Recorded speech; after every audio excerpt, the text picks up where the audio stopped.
Hey guys, আজ আমি explain করব legend of the blue sea Korean ড্রামাটির 5 নম্বর পর্ব। এর প্রথম 4টি পর্ব যদি আপনারা না দেখে থাকেন তাহলে ডেসক্রিপশন বক্সে লিংক দেওয়া আছে, সেখান থেকে অবশ্যই প্রথম 4টি পর্ব দেখে নেবেন। তো চলুন শুরু করা যাক আজকের এক্সপ্লেইন ভিডিও। শুরু করার আগে আমি রিফাত আছি আপনাদের সাথে। স্বাগতম আমার চ্যানেলে বিএম দা এক্সপ্লেইনার।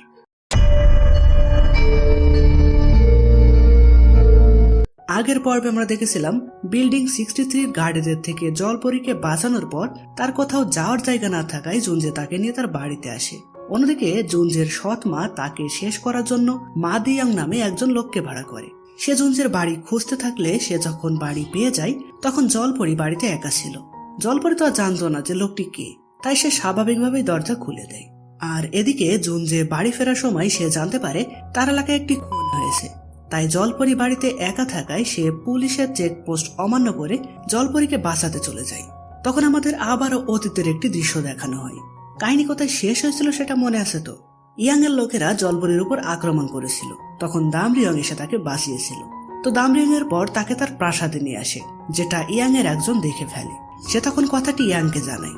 তখন তার কাছে একটি লোক আসে যে কিনা ইয়াং এর উপর রাগ দেখায় যে ইয়াং নাকি বিনা কারণে তার জাহাজ বন্দরে আটকে রেখেছে। এছাড়াও আরো বিভিন্ন অভিযোগ সে করে। এরপর পরের দিন সকালে সমুদ্র তীরে লোকটির মৃতদেহ পড়ে থাকতে দেখা যায়।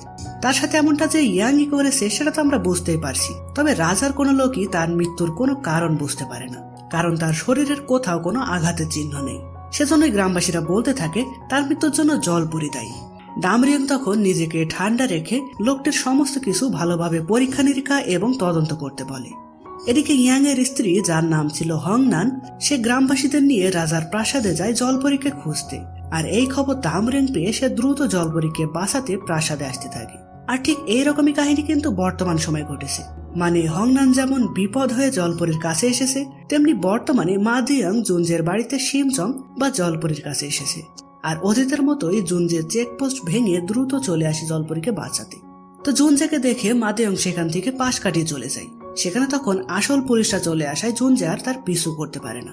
পুলিশরা জুনজেকে জেরা করলে জুনজে বলে ও বাড়িতে একা ছিল, ওর জন্য চিন্তা হচ্ছিল আমার, তাই তাড়াতাড়ি বাড়ি আসতে চেয়েছি।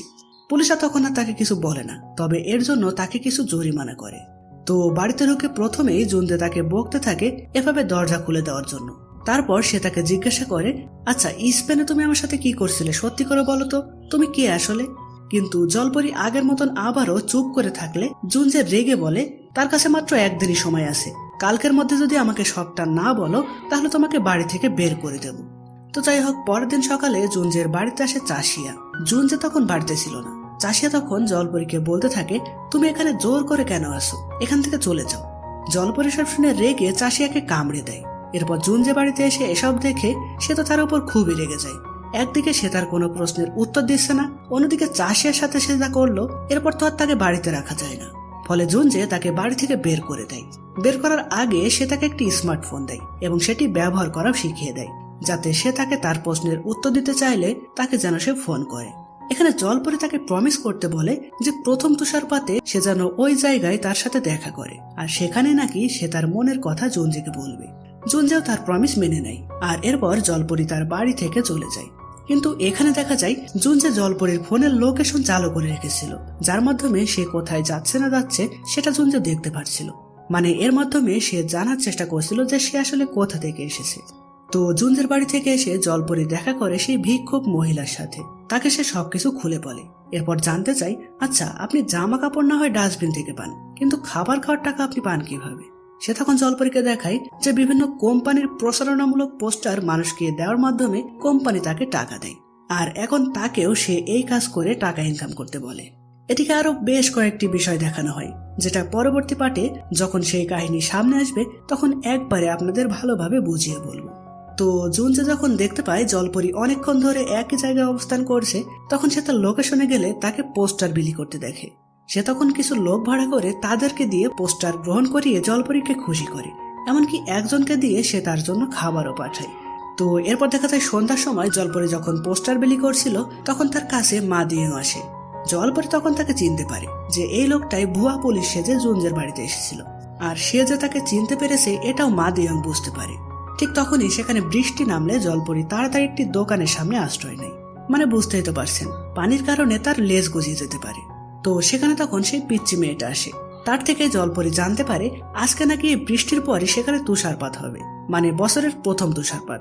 সে তখন মনে মনে ভাবে তাহলে তো আমাকে জুনদের সাথে দেখা করতে যেতে হবে। যদিও সেটা মনে মনে বলছিল, কিন্তু তার এই কথা পিচ্চি মেয়েটা শুনে ফেলে।